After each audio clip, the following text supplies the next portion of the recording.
بسم اللہ الرحمن الرحیم الحمدللہ رب العالمین۔ بے انتہا شکر اس ذات گرامی کا کہ جس نے ہمیں توفیق عطا فرمائی اپنے ان راز کو بیان کرنے کی کہ جو اللہ رب العزت نے اپنے اولیاء و اصفیاء پر کھولے۔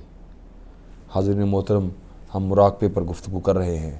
مراقبہ بے خود ہونے کا نام نہیں ہے، مراقبہ خیالات کا نام نہیں ہے، مراقبہ باطن میں اپنی روح کے سفر کا نام ہے۔ مراقبے میں ملاقات ہوتی ہے۔ لوگ بھول گئے ہیں۔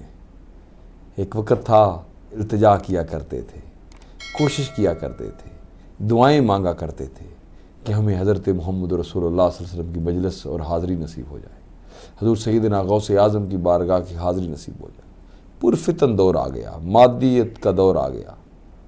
آج کے اس پرفتن دور میں یہ خواہش اور آرزو اللہ ماشاء اللہ قلیل تھوڑی سے تھوڑی ہوتی جا رہی ہے۔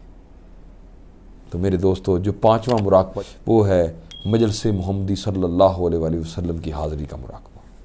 یہ وہ مراقبہ ہے کہ جس میں انسان اپنے باطن میں روح کا سفر کرتا ہے۔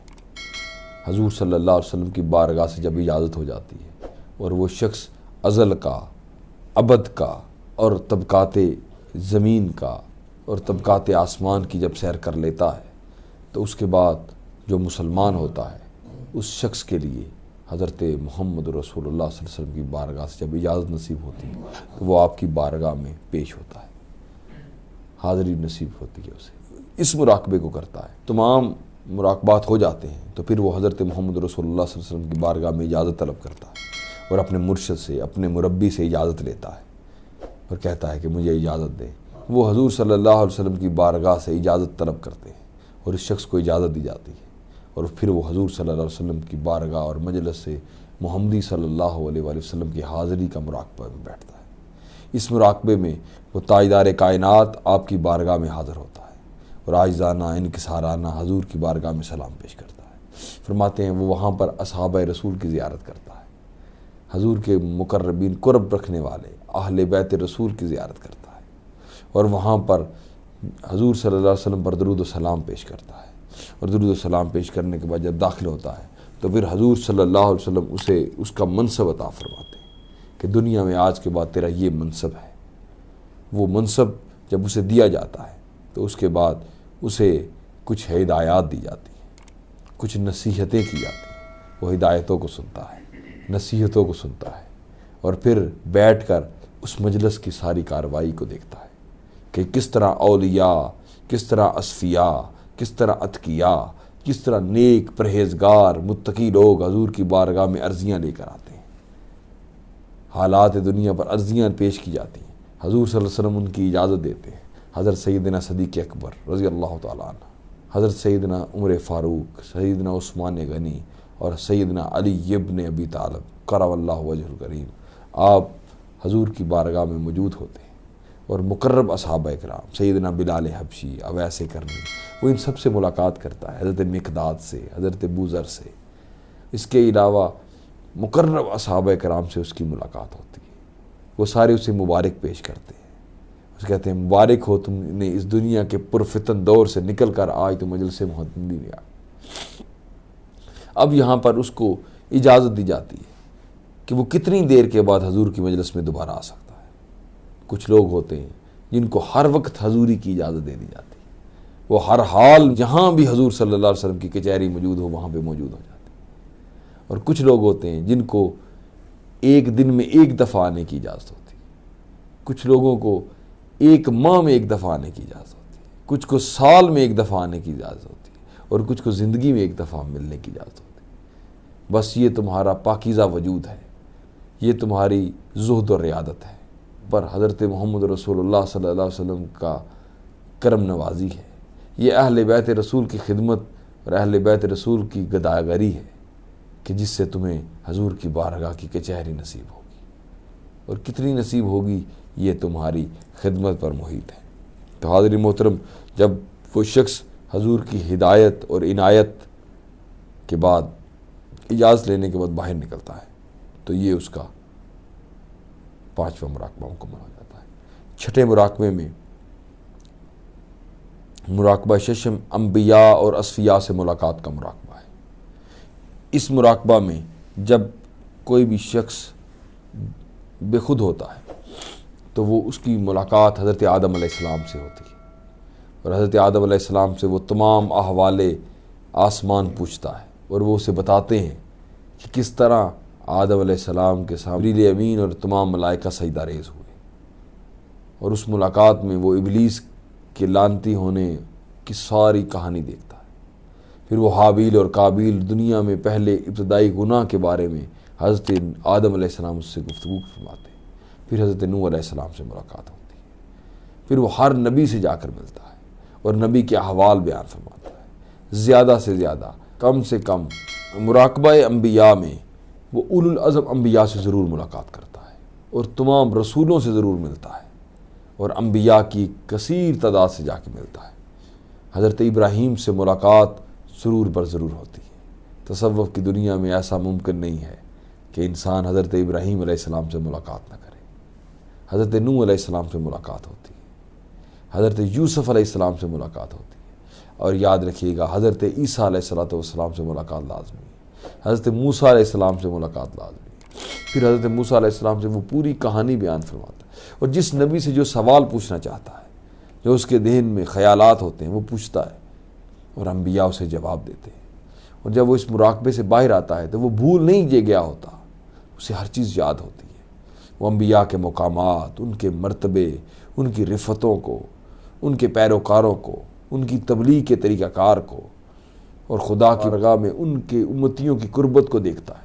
اس حالت میں وہ انبیاء کرام سے صحبت جب حاصل کرتا ہے تو انبیاء اسے ہدایت دیتے ہیں، اسے نصیحتیں کرتے ہیں۔ اس سارے عالم کو جب وہ ہدایت اور نصیحتیں لیتا ہے تو تمام انبیاء کی سیر کے بعد، تمام اولیاء کی سیر کے بعد، تمام انبیاء کی ملاقات کے بعد، اور ان کے مصافحہ کرنے کے بعد، اور ان کی صحبت بیٹھنے کے بعد، وہ اس مراقبے سے باہر آتا ہے۔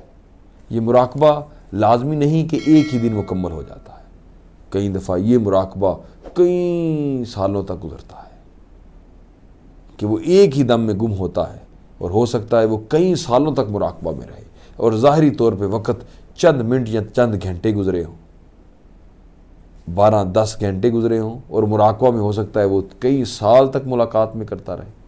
اور یہ بھی ممکن ہے وہ یہ مراقبہ اس کے چند منٹوں پر محیط ہو، یعنی کہ ایک مراقبے میں ایک نبی سے زیارت اور ملاقات ہو، اور پھر اگلے مراقبے میں پھر اگلے نبی سے ملاقات۔ یہ اس کی اپنی زہد اور ریادت اور اللہ رب العزت کے ساتھ اس کا تعلق ہے۔ اس تعلق میں انسان اس 5ویں مراقبے میں، تو اس سارے مراقبے کو اور اس سارے مصافحے کو ہم ملاقات انبیاء کا مراقبہ کہتے ہیں۔ مراقبے کی 7ویں قسم، مراقبہ غالب اولیاء کی ملاقات کا مراقبہ۔ اس مراقبہ میں تمام اولیاء سے، یعنی کہ غالب اولیاء سے، خصوصاً حضور شیخ اکبر، شیخ کل، معی الدین عبد القادر جیلانی رحمۃ اللہ علیہ سے ضرور ملاقات کرتا ہے۔ اس کے علاوہ جس سلسلہ میں وہ بیعت ہوتا ہے اس سلسلہ کے غالب اولیاء سے ضرور ملاقات کرتا ہے، یعنی سلسلہ چشتیہ، سلسلہ سہروردیہ، سلسلہ نقشبندیہ، سلسلہ شاذلیہ، سلسلہ غالبیہ، ان تمام سلاسل میں اپنے غالب اولیاء سے ضرور ملاقات کرتا ہے، اور پھر اس ملاقات میں ان کا دیدار کرتا ہے، ان کے مقام و مرتبے کو دیکھتا ہے، ان سے تعلیمات حاصل کرتا ہے، ان سے مصافحہ کرتا ہے، اور پھر وہ ابتدا سے اپنے شیخ سے لے کر آخر تک حضرت محمد رسول اللہ صلی اللہ علیہ وسلم تک تمام اپنے شیوخ سے ملتا ہے اور ان سے مصافحہ کرتا ہے۔ اس مراقبے کے اندر یہ بھی یاد رکھیے گا کہ وہ مختلف اولیاء سے فیض بھی حاصل کر سکتا ہے، اور جب وہ جس طرح کچھ لوگ اپنے مراقبے کے اندر مختلف شیوخ کے بیعت ہو جاتے ہیں، تو وہ بھی ایک مراقبے کی حالت ہوتی ہے کہ جب وہ روح جا کے کسی دوسری روح سے ملاقات کرتی ہے اور وہ اسے قبول کر کے اس کی بیعت فرما لیتے ہیں۔ حضرت سلطان محمد باہو رحمۃ اللہ علیہ جس طرح فرماتے ہیں کہ جب میں گم تھا تو میں نے دیکھا کہ حضرت علی ابن ابی طالب آئے اور انہوں نے مجھے اپنے گھوڑے پہ سوار کیا، اور وہ مجھے حضرت محمد رسول اللہ کی بارگاہ میں لے گئے۔ پھر حضور صلی اللہ علیہ وسلم نے مجھے اپنے دست اقدس پر بیعت فرمایا، بیعت فرما کر مجھے حضرت سیدنا ابو بکر صدیق کو پیش کیا، انہوں نے میرے لیے دعا فرمائی۔ پھر حضرت عمر فاروق کو پیش کیا، پھر حضرت عثمان غنی کو، پھر مولا کائنات علی ابن ابی طالب نے میرے لیے دعا فرمائی، اور پھر اس کے بعد مجھے حضور شیخ اکبر شیخ الحضور معی الدین عبد القادر جیلانی رحمۃ اللہ علیہ کی بارگاہ میں پیش کر دیا گیا۔ آپ نے مجھے اپنا فرزند اور بیٹا کہا اور مجھے پاس بٹھایا اور مجھ پر شفقت فرمائی۔ اسی طرح اس مراقبے کے اندر اولیاء کے مقام و مرتبے کو دیکھتا ہے، ولی کو، کتب کو، غوث کو، ابدال کو، وقت کے ابدال کو دیکھتا ہے، وقت کے غوث کو دیکھتا ہے، ان کے مقام اور مرتبے کو، اور پھر ان سے نصیحت حاصل کرتا ہے۔ اس ساری ملاقات کے بعد پھر وہ اجازت لے کر باہر آتا ہے، اور اس مراقبے کے بعد جب وہ اولیاء سے اجازت ہو جاتی ہے تو وہ کسی بھی ولی سے کسی وقت بھی وہ ملاقات کر سکتا ہے۔ اس مراقبے کے بعد اس کا 8واں مراقبہ ہر مومن کی روح سے ملاقات کا مراقبہ ہے۔ اس ملاقات میں وہ نیت کر کے بیٹھتا ہے کہ میں مومن کی روح سے ملاقات کرنا چاہتا ہوں۔ تو جب وہ مراقبے میں جاتا ہے تو ہر مومن مسلمان کی روح جو دنیا سے گزر چکی ہے یا دنیا میں آنے والی ہے، وہ ہر ایک اللہ رب العزت کے سامنے اس کی تمام علم کے ساتھ اس پر عطا فرماتے ہیں۔ وہ ہر ایک سے ملاقات کرتا ہے، ملاقات کر کے ملتا ہے، مصافحہ کرتا ہے اور اسے مبارکباد پیش کرتا ہے کہ اللہ رب العزت نے تمہیں نیک اور پکیزہ روحوں میں شامل فرمایا۔ تو یہ ہے 8واں مراقبہ جس میں وہ مومن کی ارواح سے ملاقات کرتا ہے۔